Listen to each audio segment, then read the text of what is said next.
Señores, esto es Luis Novarecio, entrevista. Buenas noches. En un instante estoy hablando con el ministro de Educación de la Nación, con el doctor Alejandro Finocchiaro.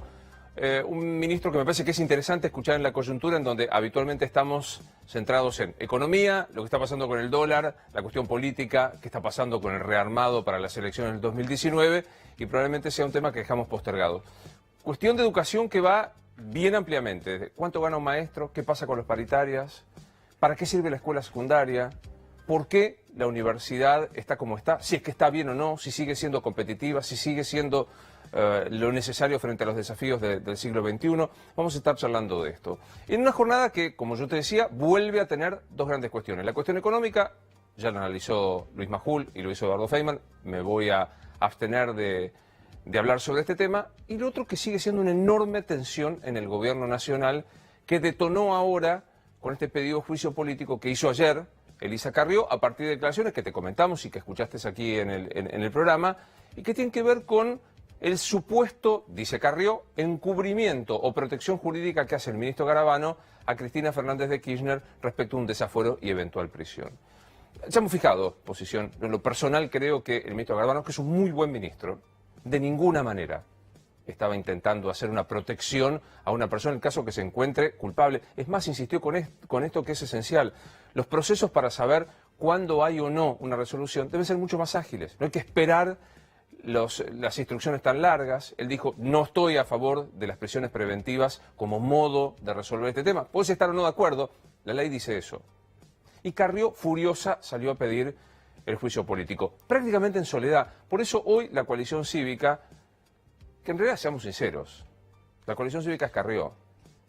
O sea, a los que crean que la coalición cívica es sí, es un partido que tiene autoridades y más, pero que supone, por ejemplo, el debate orgánico de la Unión Cívica Radical, me parece que no. Es muy difícil. No recuerdo demasiado. Creo que cuando hubo un intento de interna dentro de Carrió se rompió el ARI en aquel momento. Bueno, la coalición, formalmente, a través de sus autoridades, emitió un comunicado que me gustaría repasar en algunas líneas y que es muy impactante, que lo estamos viendo en este momento, digamos, para que no cupiesen dudas de lo que pensaba Elisa Carrió. Hoy emite este comunicado que le dirige al presidente: no volvamos al pasado. La República está sumamente herida por un sector del gobierno que por conveniencia política no desean verdad, justicia y condena. Esto no es negociable. La falta de apoyo del vocero del radicalismo, como así también las distintas expresiones de mi supuesta ira, calentura o improsperabilidad del juicio político, o como cuestiones de carácter estético sobre mi persona, provienen de muchas mujeres. Habla de machismo. Dice, esto es una demanda por discriminación y machismo aberrante. No es una amenaza, esto que digo, dice Carrió, es una decisión colectiva e irrevocable de pedir el juicio político. Varias cosas. ¿Es el momento? No, uno intenta ponerse en los zapatos del presidente de la Nación. ¿Es el momento de Carrió de volver a arremeter pidiendo el juicio político porque simplemente un ministro no comparte un criterio jurídico que Elisa Carrió cree que es el fundamental? No me voy a cansar de decirlo. En estas circunstancias en donde el gobierno nos está pidiendo ajuste, achique, sería muy interesante que algunos se ajustaran y que se achicaran en sus adjetivos. Esto cae, digamos, la verdad que suena amenaza. Ya lo hizo una vez con el tema de la legalización del aborto. Dijo, es la última vez, la próxima rompo. Ahora esto, en esta coyuntura, con el dólar a 39 pesos, con una inflación del 45%, con una desocupación que ha crecido en la provincia de Buenos Aires a más del 12%, con una pobreza de casi el 30%. En este momento, jugar a esta decisión casi heroica de no aceptar un pronunciamiento jurídico del ministro Garabano. A ver, Carrió dice, Garabano se entromete en el Poder Judicial. Otra vez hay que recordar posiciones de los últimos días de Carrió diciendo, me alegro que se haya ido el presidente de la Corte, festejo, gracias a la Virgen. ¿Eso no es una intromisión? Hay un momento de adjetivación muy potente que me gustaría preguntarle al ministro Finocchiaro. Y que sigue también en el marco de lo que está pasando en algunos exponentes de la cultura argentina. Fue Daddy Brieva, que estuvo aquí y para mí saldó aquella discusión de si quería que se fueran antes o no los integrantes del gobierno. Después redobló Darío Grandinetti y hoy habló Adriana Varela, una cantante, la verdad que interesantísima, de tango. Y hoy en el Destape Radio, Adriana Varela decía esto. En los 90 había un neoliberalismo, pero esto a mí... pero era el Che Guevara, el turco al lado de esta gente, Roberto. Creo que hay mucha paciencia todavía, más allá de los movimientos que son cotidianos, pero hay mucha paciencia, vos sabés a lo que me refiero, ¿no? Sí. Y a mí me parece realmente que el tema del estallido lo estamos, percibiendo desde el 2016, te diría, ¿no? Pero yo creo que si pasa, ellos tienen, no sé, ellos creo que tienen, como pensado de alguna manera reprimir. La verdad, yo no quiero que sufra más el pueblo. Ni un minuto. Ni un minuto. ¿Quiere que se vayan ya? Está bien. Yo, no sé, a mí me estruja el pecho ver la gente como la veo, y la gente se está muriendo, Roberto. Bueno, esto decía Adriana Varela respecto de lo que está pasando en este momento. Yo separo las responsabilidades. Una diputada nacional, que de paso se autoatribuye la Fiscalía Moral de la Nación, tiene una responsabilidad mucho más importante que un artista, que puede expresarse porque eso es la libertad de expresión. Mi pregunta es el modo estallido, que se vayan ya? Bueno, uno de los temas que vamos a hablar con el ministro Finocchiaro, a quien ya recibo. ¿Cómo estamos? Gracias por venir, Gracias, por favor. ¿Cómo te va? Bien, ¿vos? Muy bien. Bueno, gracias por venir, No, por favor. ¿Arrancamos? Cuando vos quieras. Adriana Varela, ¿qué te pasa? Creo que es una gran cantante. Pero también estoy convencido, Luis, de que en este momento difícil que estamos viviendo, como pensé siempre cada vez que hubo un momento difícil en el país, lo que suma es moderar nuestras expresiones. Lo que suma es tender hacia la paz social. Lo que suma es no exacerbar los ánimos. Porque este es el país en el que vivimos todos, Luis. Vos, yo, la señora está caminando por la calle, el colectivero, el que te vende los boletos del tren, todos. Eso es el pueblo. El pueblo no es algo abstracto. Entonces, todos en este momento estamos haciendo un gran sacrificio y tenemos que salir para adelante. Entonces, salgamos para adelante y después discutamos cosas que tenemos que discutir. No suman los improperios, no suman las exageraciones, ni de un lado ni del otro. ¿Carrió es autora de exageraciones? Mira, yo tengo y tuve y tengo una gran admiración por Carrió en su lucha inclaudicable por la República y por los valores republicanos. A veces tiene un estilo que yo no comparto, ¿sí? Claramente con este tema yo pienso lo mismo que vos. Yo lo conozco a Germán. Germán es una buena persona, es un buen ministro. Yo creo que él ha dicho algo de carácter general ayer que yo inclusive comparto, que es que en las democracias no es bueno que haya un expresidente preso, pero porque no cometen delitos. Ahora, sí, no porque los proteges especialmente. No porque los protegen ni nada. Ningún ciudadano en una democracia está por encima de la justicia. Ninguno. Eso Ni es claro. Nadie. Y eso es lo que piensa el presidente de la República. Ahora, si nosotros queremos vivir en un país normal, que es lo que votó la gente en el año 2015, y es lo que queremos un montón de argentinos, en un país normal los jueces son independientes y emiten sentencias que a veces uno comparte y a veces uno no comparte. Y si una sentencia tiene algún vicio por alguna cuestión, bueno, entonces sí, que el Congreso aplique el mecanismo que tiene que aplicar. Hay como una discusión pública respecto de lo que pasa respecto del espíritu del gobierno. Vos sos ministro de Educación y no te compete, no sos ni Duhovne, no sos ni Garabano, pero digo, reunión de gabinete. ¿Se trata el tema de Cristina presa o no? Mirá, en primer lugar, a todos los ministros de gobierno nos competen todos los temas en términos de que somos parte del gobierno. ¿No? Cuando se habla de determinada cuestión que tiene que ver con un proceso judicial, expone el ministro Garabano y nos informa cómo están los procesos, y porque nosotros, si bien yo no tengo la autoridad que tiene Germán para hablar de justicia o que tiene Nicolás Duhovne para hablar de economía, sí tengo que estar enterado de esos temas porque además, de una u otra manera, también me pueden impactar a mí en mi cartera. Eso es lo que hacemos en la reunión de gabinete. Yo soy abogado. ¿Y qué impresión te da? Recurramos a nuestras viejas profesiones. ¿Qué impresión te da respecto de la prisión preventiva en general y la prisión de Cristina Fernández? A ver, yo lo que siempre he creído es que hay que respetar las decisiones de los jueces. Siempre he creído eso.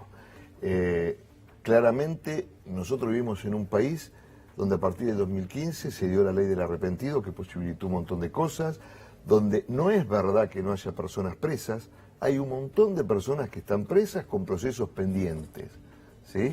Entonces, este es un país donde los jueces están tomando sus decisiones y donde ni un ministro ni un presidente llama a ningún juez para pedirle nada, absolutamente nada, y donde hay un diálogo institucional con la Corte, que es uno de los órganos de gobierno del país, como lo es el Congreso, como lo es el Poder Ejecutivo y la Corte Suprema, ¿sí? Que encarna el jefe de gabinete cuando ve a los ministros y es público. Pero te pasará en la calle cuando te reconocen dos cosas. Alguien que te dice que Cristina vaya presa, ¿y qué decís vos? Mirá, a la luz de todo lo que yo veo, claramente creo que Cristina debiera ir presa, pero también te digo una cosa, justamente porque soy abogado y porque vos sos abogado. Yo no conozco el expediente, ¿no? Pero creo que debe haber un montón de gente que tiene que ir presa y que se tiene que recuperar todo lo que durante todo ese tiempo se le ha robado al pueblo argentino. Eso creo. Ahora creo que, sí, así como nadie está por encima de la justicia, todos tienen que tener el derecho a un juicio justo proceso, y al debido proceso. Y ágil. Porque si no hacemos, y ágil, porque si no hacemos lo mismo que criticamos. Total. Y del otro lado te dirán, uno te dirá que Cristina vaya presa y el otro es, dejen de usar a Cristina y gobiernen, porque la situación económica es mala. ¿Qué decís a eso? Que estamos gobernando, que lo que más nos interesa es gobernar. De los procesos, de todo lo que tiene que ver con la justicia, se encarga el ministro de Justicia. ¿Sí? Yo me encargo de lo que tiene que ver con educación, otros se encargan de la cuestión económica, nosotros estamos gobernando y lo único que nos interesa es gobernar y estamos trabajando mucho para eso. Recorriendo un poco tu trayectoria, vos venís de una familia de laburantes, de clase media, con mucho esfuerzo. Y mi viejo, cuando tenía 14 años, vino de Chivilcoy a changar bolsas al puerto de San Fernando.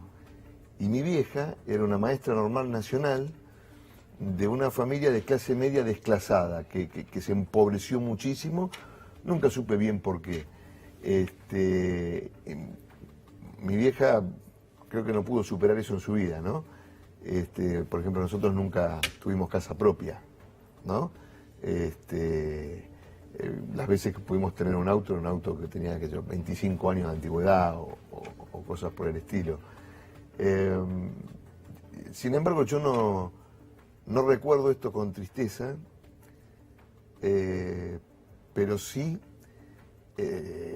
fue algo que me enseñó a mí mucho a templar la voluntad, ¿no? Para poder salir de determinadas situaciones que vivimos con mi hermano, que tiene 5 años menos que yo.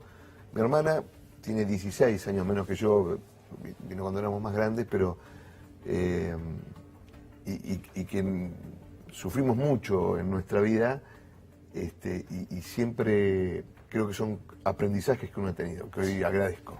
Pensaba esto, ¿no? Que digamos, usted es un recorrido personal que te permite saber lo que es que falten cosas, que hay que poner el lomo para laburar, y hoy es ese votante que probablemente los votó a ustedes, es el que más golpeado está. ¿Cómo resuelves eso cuando lo ves? Mirá, de la siguiente manera, trabajando de acuerdo a las convicciones que tengo y que tiene nuestro gobierno, y estando cerca de la gente. Vos no tenés que vivir atrás de un escritorio cuando sos funcionario, tenés que estar, tenés que firmar expedientes, pero vos tenés que trabajar cerca de la gente y escuchar lo que te dice la gente. Después tomás tus propias decisiones, por supuesto, ¿no? Y decirle a la gente que esta vez el sacrificio va a valer la pena, que este va a ser el último de los que vamos a hacer, que se tiene que terminar esta Argentina donde cada 5, 7, 8, 10 años tenemos estas crisis terribles, que hay una persona que está gobernando que está al frente del gobierno, que está timoneando bien esto, que nos han venido todas las horas de frente, que ha habido causas externas y también causas internas y algunos errores propios, que el presidente cuando asumió quiso que esto fuera gradual, que no hubiese prácticamente dolor, ¿sí? Que no cambiamos el rumbo, que en todo caso lo que hemos tenido que hacer ahora es acelerar. Pero ese Alejandro, rumbo. ¿te parece, digamos, ubicate en la familia de la que vos provenís? Nunca tuviste casa, tenías que alquilar o como fuera. ¿Te parece que para esa gente de hoy, de los finocchiaros de hoy, fue gradual el aumento de los precios, la inflación, el aumento de tarifas? Bueno, esas fueron todas cosas que nosotros tuvimos que solucionar porque había como pequeñas bombas de retardo que iban a estallar. Digo, no se podía no pagar la electricidad, no pagar el gas. En algún momento todo ese gasto, el Estado no puede gastar más de lo que recauda, solamente si se endeuda, ¿sí? Y en algún momento nos dijeron, miren, no hay más plata para ustedes, ¿sí? Tienen que hacer las cosas bien. Y hacer las cosas bien no es dejar de atender a los sectores más humildes, más postergados. De hecho, en el presupuesto que presentamos hay 72% o 75% está destinado a la inversión social. Es decir, nos estamos ocupando de eso. Pero de alguna manera, lo que yo les digo a esa gente, que es como era yo hace 40 años, es confíen, esto implica sacrificio, pero ahora vamos a ir hasta el hueso. No va a haber más de esto. ¿Sentís que tienen confianza o que se ha perdido esa confianza? Yo creo que, y yo camino, y vos sabés que yo camino, que voy por la calle, camino haciendo política y camino por la calle. Yo creo que la gente todavía confía. También creo que nos critica, soy consciente porque me paran por la calle. Yo voy al supermercado, por ejemplo, ¿sí? Y me paran, no, porque ustedes, yo los voté y esto y no me gusta y qué sé yo. Nunca he recibido un insulto por la calle, por ejemplo. ¿Sí? Hablemos un poco de educación. Empiezo por algo muy coyuntural. ¿Te hace ruido que en la provincia de Buenos Aires no haya paritaria docente? ¿No se han cerrado la paritaria docente? No.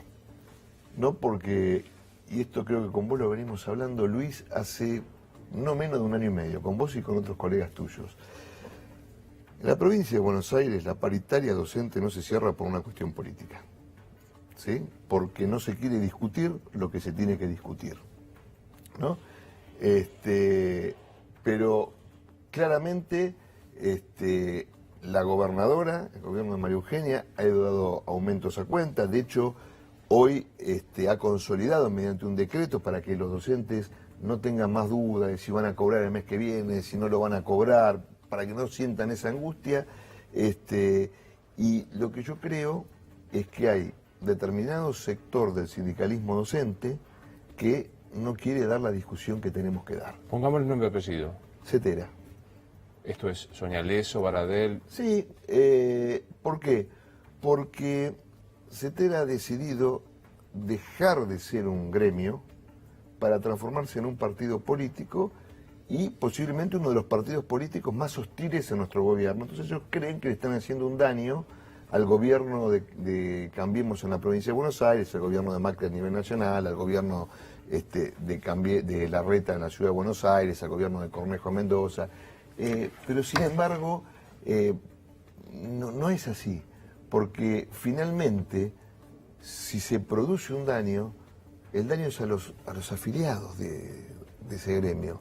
Por eso la gobernadora está dando otros aumentos, por eso vos fijate, Cetera en la ciudad de Buenos Aires, que históricamente cerraba las paritarias, bueno, a veces había alguna diferencia, a veces algún chisporroteo, no está cerrando. Y, a ver, Luis, en la ciudad de Buenos Aires hoy un docente que recién empieza, que trabaja 8 horas, está en arriba de 35.000 pesos. Vamos a empezar a pelear en este tema. Y no, en eso no vamos a poner de acuerdo nunca. 8 horas son 2 turnos. Son 2 turnos. Frente a clase más todo lo otro. Hablemos de un maestro pero... que... Mañana yo empiezo a dar clases. Sí. Soy un maestro y tengo un grado a mi cargo de turno mañana. ¿Cuánto gano? 17.800 pesos en la ciudad de Buenos Aires. ¿Y en la provincia? 16.300 pesos. ¿Todo en blanco o parte remunerativo? No, tenés el Fondo Nacional de Incentivo Docente, que eso no es remunerativo, pero lo demás es, creo que entiendo que es todo en blanco. Ahora Creo que la provincia no, pero no importa, te lo concedo. 16.000 pesos. No, pero ahora se incorporó, por eso estoy diciendo. 16.000 pesos. 16.300 pesos, sos una persona de 21 años que tiene su primer trabajo, que va a trabajar 4 horas a la mañana, y a lo mejor te llevas algo a tu casa, porque también es verdad, Luis. Yo soy docente. Pero lo sé. Yo soy docente. Sí. Luis, los docentes, por supuesto, mira, lo que hay que reconocerle a nuestros buenos docentes es que trabajan en condiciones difíciles, que educan con pasión, que educan con amor, que han educado en tiempos mucho más difíciles que los de ahora, ¿sí? Y que siguieron educándonos. Ahora, vos tenés la planificación del año, se hace en general del 14-15 de febrero, cuando vuelven a clase, hasta el día que empiezan las clases, no se planifica día a día. Yo soy docente universitario, Luis, yo preparo mis clases en mi casa, y yo sigo dando clases ahora, ¿eh? Yo doy clases ahora, y sí, también lo planifico en mi casa, y corrijo en mi casa, ¿sí? Y corregir. Bueno, cuando vos tenés al profesor de educación física o al profesor de plástica, aunque la docente tenga que estar presente, porque tiene que estar presente, ¿verdad? Lo usa para corregir, para mirar los cuadernos de los alumnos. Yo no digo que no se lleven trabajo a su casa, lo que digo es, estamos hablando de 17.800 pesos por 4 horas de trabajo frente a curso. Vos también, como periodista, te llevas trabajo a tu casa. Sin duda, pero yo también di clases y sé que tenés que formarte, tenés que llevarte, tenés que ver si, por ley de educación, si el chico viene a clase y si tiene un problema social, tenés que en algunos casos despiojarlo, en otros casos ocuparte que... Eso no lo deberías hacer. Entonces, tenemos una escuela hiperexigida donde lo que tenemos que hacer, y estamos trabajando para que la escuela deje de estar hiperexigida. Eso es lo que tenemos que hacer, Luis. Pero mientras tanto, digo, ¿por qué alguien...? Porque yo entiendo que la vocación es la vocación, pero, viste, las utopías de la espiritualidad tienen un límite. 16.000 pesos. Por 4 horas a un chico de 21 años, una chica de 21 años, Luis. ¿Cuánto gana un ingeniero recién recibido, un abogado recién recibido? Que, digamos, para mí son iguales a un maestro, ¿no? Sí, yo creo que es más importante el maestro. Sí, no, pero digo, en cuanto a su formación, todo eso. Ganan menos que eso. Hablemos de ideales. ¿Cuánto debería ganar un maestro para vos? Mirá. Utopía. Acabamos la utopía. Es que hoy tenés todo bastante distorsionado, no lo sé. Lo mejor que el Estado pueda pagar para que ese docente pueda dar lo mejor de sí. Pero ahí tenés otra cosa, mirá qué interesante. Vos dijiste, damos clases, me tuve que formar, yo también, ¿no? Luis, eso es lo que queremos discutir. Porque la Ciudad de Buenos Aires está pagando un plus por capacitación, y eso es bueno. Porque la provincia de Buenos Aires ofrece y no se lo aceptan. Porque no es lo mismo un docente que se recibió y nunca más volvió a hacer un curso, justamente. Además, en una época donde la única certidumbre que tenemos hacia el futuro es que el cambio nunca va a ser tan lento como fue, ¿no? Entonces, un docente que se capacita, que estudia una licenciatura universitaria, que hace una maestría o que hace los cursos que el Estado ofrece, no una consultora privada que no tenés control, que uno que nunca volvió a tocar un libro. No es lo mismo un docente que está todos los días frente a clase. Sin duda. Todos los días. Muchos que falta lo todo. Entonces, muchos el presentismo sí. también es un gran estímulo positivo y un gran incentivo positivo. Esas son las cosas que estamos discutiendo. ¿Vos te acordás cuando nosotros hablábamos de presentismo y Cetera nos decía, bueno, eso cuando yo era ministro de la provincia, lo tienen que controlar ustedes y qué sé yo? Bueno, estaba todo papelizado, Luis. Llegaban los expedientes con 3, 4, 5 meses atrás un papel. Ahora se digitalizó. Entonces ahora vos descubrís que un médico dio 30 licencias psiquiátricas el mismo día. Que otro médico dio 10 licencias psiquiátricas o 15 licencias psiquiátricas justamente una semana antes del Mundial. Que una docente pide... ¿Cómo antes del Mundial? Claro, antes del Mundial y después se fueron al Mundial. Esto pasó en Catamarca. Que una docente pide una licencia desde Cancún por enfermedad. Entonces, ahora, ¿qué es esto? ¿Son todos? No, es una minoría, Luis. Pero esa minoría en el 2017 a la provincia de Buenos Aires le costó 20.000 millones de pesos. Pongamos que la mitad son licencias bien otorgadas. de aquel docente que tiene una dolencia, de largo tratamiento, que tenemos que ayudar, apoyar, estar con él. Pero, ¿tenemos que pagar la licencia de alguien que se va a Cancún o que se va al Mundial de Rusia? No. Entonces esos 10.000 millones pueden pasar a engrosar el salario docente. Ahora sí estamos controlando, pero tampoco quieren el presentismo. Y ahora que están controlando y que bajó la licencia Veloz, por llamar como está el Café Veloz, y etcétera, etcétera, ¿ese dinero va a los docentes? Mirá, es que eso lo vamos a notar el año que viene, Luis, porque recién se digitalizó este año. ¿Para qué sirve la escuela primaria? ¿Cuál es para que ya sé, escuela primaria? La pregunta es, ¿qué el 2018, la escuela primaria, qué tiene que garantizar?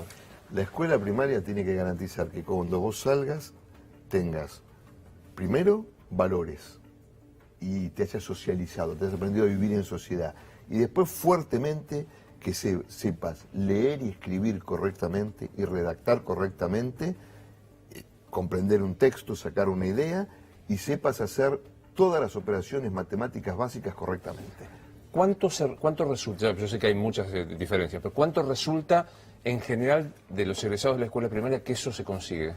La escuela primaria, en las evaluaciones Aprender, no le ha ido tan mal como muchos sospechábamos, ¿sí?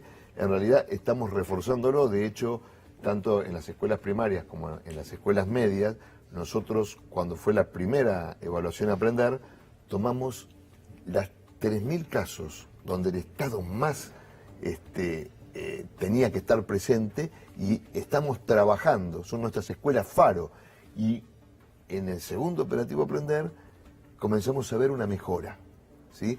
De hecho, cuando vimos el primer operativo Aprender, Luis, nosotros lo primero que encaramos fue la lectoescritura y la comprensión de textos. ¿Por qué? Porque nos era más fácil empezar con eso, claro, ¿no? Matemática, de lo cual si querés después te hablo, era más complejo, nos llevaba más tiempo. Y en un año, con formación situada, con una respuesta muy saludable del sistema, porque después de la evaluación, a cada una de las 30.000 escuelas se les da un reporte. Vos fallaste en esto, saltaste en esto, andás bien en esto. Los directivos, sus docentes, se aplicaron a esto y conseguimos una mejora del 9%. Que no es para hacer una fiesta. No, claro, a lo mejor no lo tenés presente el número, pero grosso modo, de cada 10 pibes que terminan la primaria, ¿cuántos han aprendido a leer y comprender un texto y cuántos las operaciones básicas? Bueno, mira, nosotros hicimos una prueba muestral, no censal, en 4º grado, ¿sí?, de lectoescritura, de redacción, y 7 de cada 10 les dio bien. Todavía tenemos, en 4º grado, todavía tenemos 3. Esos 3 nos importan muchísimo, ¿eh? Sí, claro. Y con respecto a matemática, más o menos lo mismo. Está claro. Se empieza a complejizar en el paso, ¿sí? De la primaria a la secundaria. Yo creo que me parece que el sector de la educación más discutido, que me parece que está más en crisis. Vuelvo a la pregunta, ¿para qué sirve la secundaria? Nosotros, ¿hoy? ¿Cuántos años tenés vos? 51. Ahí estamos. Todavía funcionaba el sistema enciclopedista, que aprendíamos de todo, geografía, Urales, mapamudos. Hoy, ¿para cuál es la función de la Para formación? muy poco. No sirve para demasiado. Para muy poco. Por eso, con los ministros de Educación de todas las provincias, durante 1 año y 10 meses, estuvimos diseñando lo que comienza el año que viene, la secundaria 2030. Es una forma absolutamente diferente de enseñar y de aprender. Hoy, 2018, la secundaria es la misma que en 1918. ¿Sí? ¿Hace 100 años que tenemos la misma escuela secundaria? Más de 100 años. O sea, se sigue enseñando, ¿viste? Con el horario que poníamos en la puerta de la heladera, que decía lunes, primera, 2 de matemática, 2 de física, después pasaba la Revolución Francesa, bueno. Ahora vamos a una secundaria que es interdisciplinar, que se trabaja colaborativamente, que los profesores planifican. En vez de estudiar Italia, en vez de estudiar el PBI en economía y en vez de estudiar fracciones o porcentajes en matemática, esos profesores te van a dar la Unión Europea. Entonces vas a aprender qué porcentaje del PBI de Alemania equivale al PBI de no sé cuánto, vas a aprender por qué los catalanes se quieren independizar, porque podemos también poner al profesor de historia, y vas a discutir de por qué cuando se quisieron independizar, ¿sí?, muchas empresas dieron la sede en Madrid para estar en la zona de euro. El profesor de economía te explicará por qué es bueno no estar en la zona de euro. y después por qué se originó la deuda griega. Y ahí podés meter al profesor de filosofía. Yo soy paleozoico en este sentido, ¿no? Porque funciona un concepto que a mí me preocupa, que es, el problema es que a los chicos no los entretiene, no los atrapa, Es especie que el concepto de entretenimiento y educación son bravos, porque digo, en general, la vida no es muy entretenida en situaciones críticas, y una debe afrontarlo. ¿Cuánto es déficit de la escuela, de la falta de atención, la falta de interés de los chicos, y cuánto de facilitamiento que a los chicos no hay que imponerles ningún tipo de exigencia? Yo creo que estoy de acuerdo con vos, mira. Ves que tenemos mucha más coincidencia, salvo lo de los 4 horas. Eso no es así. Corregí, un maestro no trabaja 4 horas por No, pero digo, no salvo tiene 3 eso... meses de vacaciones. No, de acuerdo, pero no me diga que tiene 3 meses. No me va a sabemos... decir que un maestro tiene 3 meses de vacaciones. No tiene 3 meses, tiene 45 días corridos a partir del 2 de enero. A ver, bueno, pues, volvamos al otro. No, la escuela no tiene que ser entretenida, pero no tiene que ser una tortura para el chico. Y además otra cosa, Luis, la escuela tiene que estar inserta en el contexto en el que se desenvuelve, en el siglo XXI, porque hoy tenemos otro concepto, Luis, que es que uno aprende toda la vida. El concepto que teníamos nosotros y que tuvieron nuestros padres y nuestros abuelos es, bueno, terminaste la escuela, ya aprendiste. Hoy seguís aprendiendo hasta que sos adulto mayor. Entonces, nosotros tenemos que preparar a los chicos y a las chicas en las habilidades del siglo XXI, ¿sí? En esas cosas que van a necesitar, que por supuesto incluye la tecnología. Por ejemplo, nosotros ya votamos en el Consejo Federal, a partir del año que viene va a haber programación y robótica de jardín de infantes, ¿no? En el programa Aprender Conectados, que desplazó al Conectar Igualdad, que es desde el jardín de infantes y no la secundaria, van a tener ese tipo de conocimientos. Ahora, ¿qué es irreemplazable? El rol del docente. Por eso lo estamos capacitando. Dos cuestiones muy coyunturales también. ¿Es una herramienta legítima tomar un colegio como modo de protesta? No, para mí no, nunca. ¿Y qué se hace frente a esto? Lo coincido. ¿Qué se hace frente a esto? Mirá, nosotros empezamos a trabajar cuando yo estaba en la Ciudad de Buenos Aires, que yo era viceministro de Esteban Bullrich, y recuerdo que en el 2013 había 70 escuelas tomadas, vos te debes acordar. Sí, claro. Estábamos cambiando la currícula de la escuela técnica, ¿no? Y empezamos a concientizar a los directivos, a los docentes, a los padres, porque todas esas escuelas al año siguiente perdieron matrícula, todas, ¿eh? Entonces se dieron cuenta que no había negocio en tomar. Este año se tomaron escuelas en la Ciudad de Buenos Aires, ¿sí? 10 o 12. Es decir, ¿qué te quiero decir? No te quiero decir que 10 o 12 está bien o que es un límite. Digo, lo que tenemos que hacer es concientizar. Yo no creo que haya que sacar a los chicos a patadas de ahí, pero sí creo que tenemos que trabajar con los adultos para ver de qué forma los chicos comprenden que esto está mal, que no es democrático además hacerlo, porque una asamblea, ¿sí?, de 10, 12 personas le impiden estudiar a 500. Vos fijate ahora en las universidades, ¿no?, cómo los mismos chicos que querían estudiar, ¿sí?, terminaron imponiéndose sobre los que querían tomar, muchos de los cuales ni siquiera estaban en la universidad. Está claro. ¿No? Hoy se conoció el documento de la Conferencia Episcopal que dice educación sexual sí, de acuerdo a los principios éticos y religiosos de cada uno. Bueno, yo tengo ahí una posición tomada que es la siguiente. Educación sexual, y nosotros hemos votado sus contenidos en el Consejo Federal como espacio curricular. Si educación sexual es igual que matemática, es igual que historia, es igual que geografía. Entonces, la educación sexual se debe dar en todos los colegios públicos y privados de la República Argentina.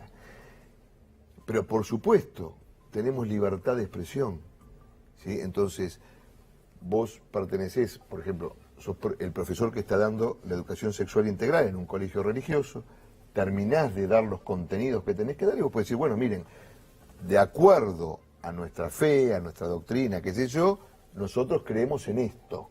A mí me parece el medioevo, te lo digo así, Pero, Luis, que la Iglesia Católica quiere intervenir en los contenidos de educación sexual, que es científico, me parece el medioevo. Es que vos me has escuchado a mí siempre decir que las políticas educativas las debe establecer el Estado en general con relación a los gremios. No me lo has escuchado decir. también te lo digo con referencia a cualquier otro tipo de entidad o corporación. La educación sexual integral tiene que estar en todas las escuelas. Después, por supuesto, cada uno es libre de opinar, Luis. Porque obvio, no vamos porque eso además se llama libertad de cátedra. Obviamente. Ahora, los contenidos que el Estado elabora deben estar, porque además es negar la realidad. Mirá una foto de la playa Bristol de Mar del Plata en el año 1900. Y vas a ver, por ejemplo, que las mujeres y los hombres estaban separados por un cordón, ¿te acordás? Sí, claro. ¿Las has visto? ¿No? Sí, claro. Bueno, después hubo otras realidades, ni buenas ni malas realidades. Cuando a mí me dicen con respecto al género y todo eso, yo te voy a decir una cosa, Luis. Cuando vos ves un chico, una chica, un adolescente que ha elegido tener una orientación sexual diferente al de otras personas o de otros compañeros, ¿sí? Ese chico o esa chica no es un enfermo, ni le hace mal a nadie, simplemente ha tenido una elección, ¿sí? ¿Vos sabés hoy cómo sufren esos chicos? ¿Vos tenés una idea cómo sufren esas chicas? ¿Sí? Lo que nosotros tenemos es que a una Argentina, que es nuestro aspiracional, de la diversidad, en todo sentido. Sí, claro. Pero para que me quede claro, ¿se garantiza que la ley de educación sexual se va a cumplir aún la resistencia de algunos grupos religiosos? La educación sexual integral se debe dar en todas las escuelas, públicas y privadas. Después cada uno puede hacer, pero también te voy a decir una cosa, Luis. Como muchas de las cosas que estamos haciendo como gobierno, esto es un cambio cultural importante. Entonces, yo no te puedo prometer que de un año para otro esto va a ser así en su integralidad. No. Lo que te digo es que nosotros vamos a trabajar para que en la Argentina se dé educación sexual integral. ¿Qué quiere decir integral, Luis? Porque esto es muy importante. Quiere decir que se aboca a explicar la cuestión biológica, por supuesto, que se aboca a explicar todos los métodos anticonceptivos para que los chicos y las chicas puedan elegir, ¿sí?, libremente y cuidarse. Habla del cuidado de tu cuerpo y del cuerpo del otro. Habla de la afectividad, porque lo sexual Obvio. contiene afectividad. Y habla de diversidad, porque la sociedad es diversa. Totalmente. ¿Qué te pasa con todes, ministre, el lenguaje inclusivo? Yo en eso no estoy de acuerdo, básicamente porque como ministro de Educación, digamos, nosotros hablamos castellano en la República Argentina. Castellano se rige por lo que rige la Real Academia Española. Si la Real Academia Española lo acepta, lo aceptaremos. El lenguaje es cambiante, muta. Nosotros no hablamos igual que nuestros abuelos, ni hablamos igual que Cervantes, ni Cervantes hablaba igual que Virgilio, ¿sí? De hecho, hoy hay determinadas palabras como whatsappeame, mandame un email en vez de un correo electrónico, resetea la computadora, y las hemos incorporado a nuestro lenguaje. Pero esos cambios de lenguaje no son imposiciones de grupos o de minorías. Se dan cuando la sociedad acepta eso como un valor. Si se acepta, se hará así. Digo, Si alguien en un examen, sí, a mí, me lo pone así, no lo acepto porque el examen se da en idioma castellano. Y si un docente... Si me lo da en inglés o en francés o en latín, tampoco lo acepto. Claro, pero digo, si un docente decide incorporarlo como modo de expresión en la escuela hoy, ¿qué pasa con eso? ¿Se puede hacer? ¿No se Mira, puede ahí hacer? te puedo responder como padre, ¿sí? Porque yo no tengo a cargo la gestión de las escuelas. Obviamente. ¿Sí? Eso es cada uno de los distritos provinciales. Yo iría a hablar con la directora del colegio para decirle que me gustaría que le den clase en castellano a mi hijo. ¿Sí? Misma Por pregunta. supuesto, desde que soy ministro nunca más he ido a hablar al colegio. Ah, claro. De la misma manera que te pregunté por la escuela primaria y la escuela secundaria, ¿a dónde tiene que ir la Universidad Pública Argentina? La Universidad Pública Primero, la Universidad Pública Argentina es buena y es sana. Vos me podés dar casos, algunas universidades, qué sé yo, que podemos discutirlo, sí, pero en líneas generales el sistema universitario es bueno. Tiene que ir, y es una deuda pendiente, que estamos empezando a trabajar con los rectores, tiene que ir un sistema planificado, porque es pública y gratuita o no arancelada en realidad, porque se paga con los impuestos que pagamos todos los argentinos. Entonces, tenemos que planificarla. ¿Por qué? Porque tenemos que ir hacia las áreas de conocimiento vacante que nuestro país tanto necesita para su desarrollo. Desarrollo económico, desarrollo social, desarrollo moral, desarrollo productivo. Nosotros necesitamos que cada vez se flexibilicen más los títulos, se acorten las carreras. No podemos estar 7, 8, 9 años esperando un enfermero, o un ingeniero, o un médico, o un abogado. Tenemos que tener titulaciones intermedias, como la de programador, para que los chicas tengan trabajo y además colaboren con el crecimiento de nuestro país. Y tenemos que hacer que la igualdad de oportunidades que da la gratuidad haya igualdad de posibilidades. Por eso las becas, Progresar, ¿no?, a la que nosotros tomamos las que tenía el ANSES, pero le pusimos lógica educativa. Priorizamos las carreras en estas áreas, como las ingenierías, la enfermería, o licenciado de turismo en Jujuy, por ejemplo, que es una carrera que hace falta ahí, y te diría que casi quintuplicamos el monto con respecto a las áreas tradicionales. Examen... Pero, perdón, sí. Luis, porque esto me parece muy importante. El compromiso que les pedimos es que den más de la mitad de las materias que cursan, y a medida que avanzan, la beca también es más alta, porque la verdadera inclusión no es tener un chico adentro de la universidad o de la escuela, es que salga. Totalmente. ¿Examen de ingreso alguna vez en la universidad? Las universidades tienen que regular ellas la forma, pues son autónomas además, tienen que regular ellas la forma de acceso a la universidad. ¿Y en lo personal qué te pasa? Un examen como los que se tomaban hace 30 o 40 años, a todo o nada, yo no estoy de acuerdo. Sí estoy de acuerdo con los cursos de nivelación, ¿no? Una de las universidades donde yo doy clase, la Universidad Nacional de La Matanza, tiene un curso de nivelación donde para ingresar, no hay cupos, ingresan todos los que tienen 70 puntos en promedio. Y te voy a decir una cosa, Luis, la mayoría ingresan porque en todo caso hay chicos que abandonan el curso porque se dan cuenta que no es su vocación, o que es lo que produce esta secundaria que tenemos y que empezamos a cambiar el año que viene, se dan cuenta que no tienen el capital cultural para comprender el curso. Ningún integrante de la clase pobre, estoy tratando de citarlo textualmente, ningún integrante de la clase pobre llega a la universidad, dijo María Eugenia Vidal. Ese fue un error mío, Luis. Yo, un día hablando con María Eugenia, le conté que tenemos un estudio que dice que del quintil más pobre de la sociedad, es decir, es un quintil que está entre la pobreza y la indigencia, de cada 100 chicos que que empiezan la escuela primaria, solo uno se recibe en la universidad. María Eugenia quiso facilitar el concepto, hacerlo más accesible y más fácil, y lo dijo de esa manera. Yo la conozco mucho a María Eugenia, ¿sí? María Eugenia también vive en una familia de gente que la peleó, que la luchó. María Eugenia, y se ha dedicado toda su vida al desarrollo social. María Eugenia quiere, como yo, como el presidente Macri, como todo, que cada vez haya más igualdad de posibilidades en la universidad. Pero digo, me quedé impactado con la frase, de cada 100 chicos que integran la clase más excluida, solo uno egresa a la universidad. Sí, que empieza en la primaria. Que empieza, o sea, el escolarizado. Sí, pero estamos hablando, Luis, de esa franja que raya entre el límite de la pobreza y la indigencia, ¿eh? A eso me estoy refiriendo. Yo soy muy malo en la aritmética, salí de la escuela primaria y sin aprender las operaciones básicas. Menos del 1%, digo bien. El 1%. El 1% de la clase más excluida que llega a la escuela. Sí. Ahora, yo soy docente en la Universidad Nacional de La Matanza y fui decano durante 8 años. Ahí hay chicos, la mayoría de los chicos es su primera experiencia universitaria.